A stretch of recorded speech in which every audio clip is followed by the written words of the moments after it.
Hello everyone, Miss Carrie here from Miss Carrie's Creations.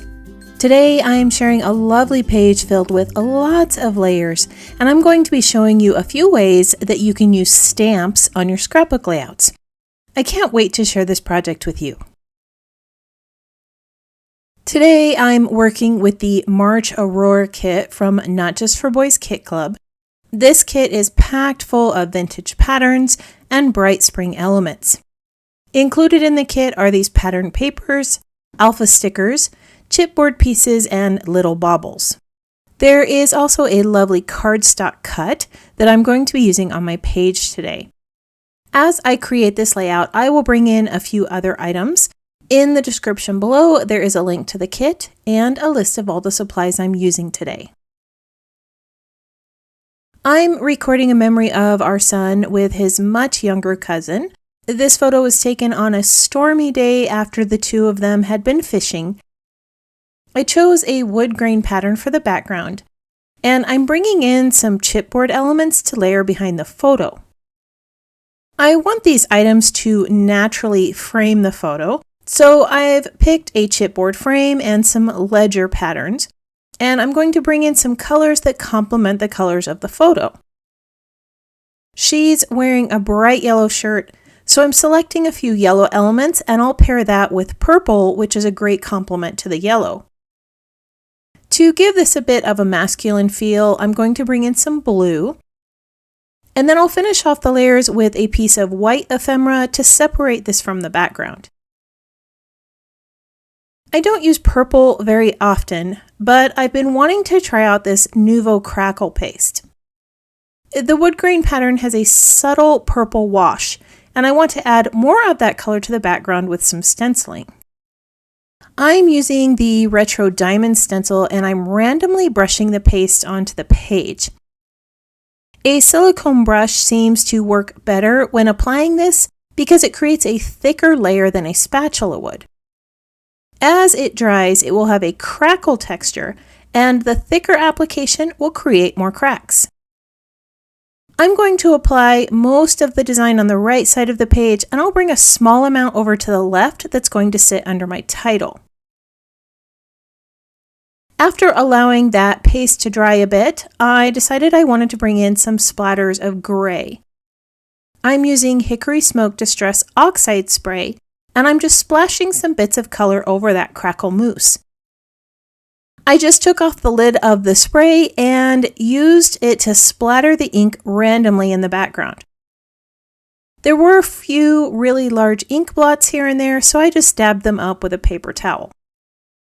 I'm going to set this aside to dry, and I'm going to start working on the title for my page. This family cardstock cut comes with the kit. It's a large, narrow title that makes a great statement piece on a layout. The 49 in Market pattern that I want to back this with has a very subtle design, and I'm placing the cardstock over some of this pattern, and then I'm going to trace around it so that I can cut it out. Before I cut out the image, I want to add to that background with some stamped phrases. One of the challenges this month in the Not Just for Boys Facebook group is to use your stamps on your projects. So I'm going to use some words from the debut stamp set to create a background of phrases behind my title piece. With Hickory Smoke ink, I'm going to create a tone-on-tone stamped image. There are already some fishnet or chicken wire type images on the paper, and a little bit of what looks like ledger paper. So I'm going to stamp around these using the same color of ink and make these words look like they're part of the design. I'm using the words extraordinary, epic, wild, remarkable, and amazing, all words that describe the relationship between these two family members. The stamps have a typeset style font, so they're going to fit well with the overall background design. I'm just stamping these randomly onto the background. They aren't going in a straight line, and some of the words are only partially stamped. For those of you who are new to stamping, this is a really easy way to incorporate stamps without worrying about everything being perfect. as I finish stamping a few more of these words onto the background. I would love it if you tapped that subscribe button and let me know in the comments that you're new here. If you followed me for a while, let me know that you're enjoying this video with a little thumbs up or a comment below. Alright, so I have finished adding the words onto the background. I didn't add any of the stamped images over the pre-printed images because I want this to look like they're part of the original design. The next step is to give it a more cohesive look with some splatters. I've smushed my ink pad onto my glass board and I've added a little bit of water to it. I'm going to use a paintbrush to splatter some of that ink over the words and the printed images. Adding the splatter is going to do two things to this pattern. It's going to create that cohesive look throughout the background, and the water that I've added to the ink is going to react with the stamped images, creating some blurring and softening effects, which will make them appear like they're part of the printed paper. After this is dry, I can start cutting out this image from my pattern paper. I like to cut it out slightly smaller than the traced lines so that the edges don't show behind the cardstock cut. Once the main portion of this image has been cut out, I adhere the cardstock cut in place, and then I use a craft knife to cut out the inner portions. This cardstock cut has a small triangle piece in the package, which is to be used as the center of the A. I just adhere it down to the paper and then I cut out the unwanted portion of the letter with my craft knife. Alright, now I'm going to start adding all the layers to my page. I'm attaching the larger layers to my title. I don't want to adhere these down to the page yet because I'm going to wrap some twine around them first. I'm using a thicker teal colored twine and I'm wrapping it around the ephemera and the title. I like to use a little bit of tape to hold this in place as I wrap it around, especially when I have a really large piece like this. The twine I'm using is called jewelry cord. It has a tighter weave and it's a little thinner than jute or hemp twine. It is also stiffer than the twine I usually use, so I have to secure it a few times as I wind it around the pieces. Once this is in place, I can attach my photo and then I'll start adding a few embellishments to the page. At the top, I placed a little white piece that I'll be adding some journaling to, and then I'll layer a tag next to it.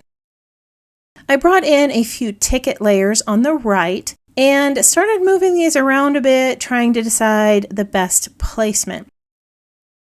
I was really struggling with that green color ticket because it didn't feel quite right. And I know it's because I didn't plan on adding the color green to the page, but for now I'm just going to leave it and I'll see if I can find some other items in that color that I want to add.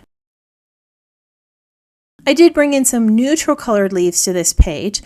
With all of the brighter colors, I wanted a really strong neutral element. Now, there were only 2 of these leaf images in the kit, and I knew that I would probably be adding the leaves to 3 areas of my page, so I cut off some of the smaller leaves that were going to be tucked under the other layers, and then I'll just set these aside for later.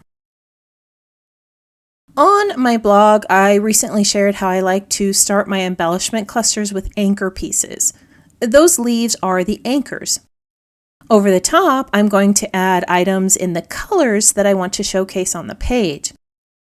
On this layout, those colors are purple, blue, and yellow, which I'll be adding into each embellishment cluster. I started with a large purple circle on the left side of the title, and I added a little bit of the blue twine to it. In the upper corner, I brought in some more yellow with a butterfly, and then I brought in some blue with another butterfly. For my title, I'm going to add another stamped image. This is part of that debut set, and I wanted to add it below the word family to create another embellishment cluster.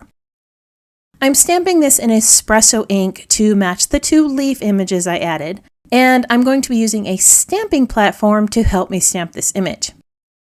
The stamping platform I'm using is from Tim Holtz, and it is no longer available or difficult to find. I typically use my Misty with smaller items, but the hinges on my Misty recently broke and I need to replace it.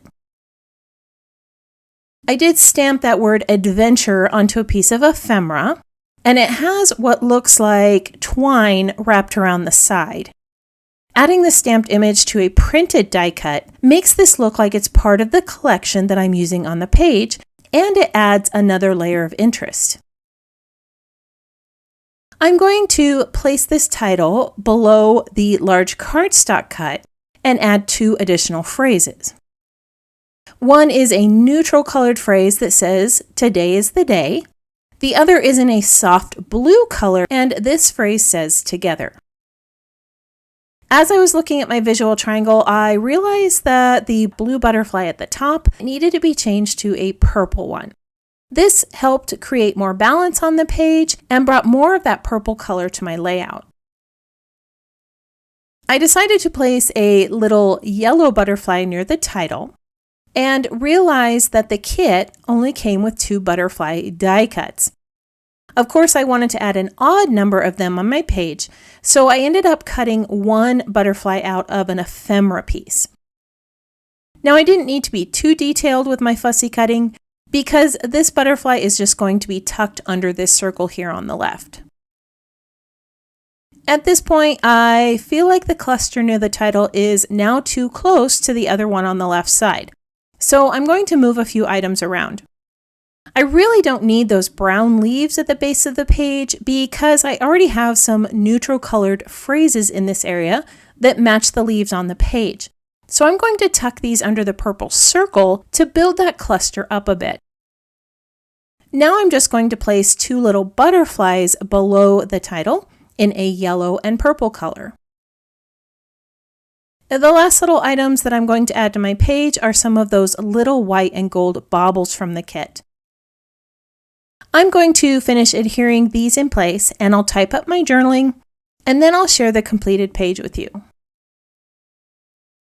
Here is the layout with that journaling at the top. I used a text box in Word to type this out onto the little die cut piece. I didn't need to add any more items to this page because all the layers and that large title didn't require it. I like how simple this design is and how the colors help to highlight the photo. Today's challenge was to show you a few ways to use stamps on your scrapbook projects. On this page, I shared a very simple title that you can create with a stamped image. One piece was a bolder part of the title that I stamped onto a piece of ephemera, while the other was more subtle with stamped words in the background. Both of these are very simple to do and add some lovely details to your projects. If you are one who enjoys pinning photos to inspiration boards, I have added still shots of this layout on the Not Just for Boys Kit Club blog and on my website for you to use. If you would like more ideas for using this kit, you can join the Not Just for Boys Kit Club community on Facebook and see even more designs.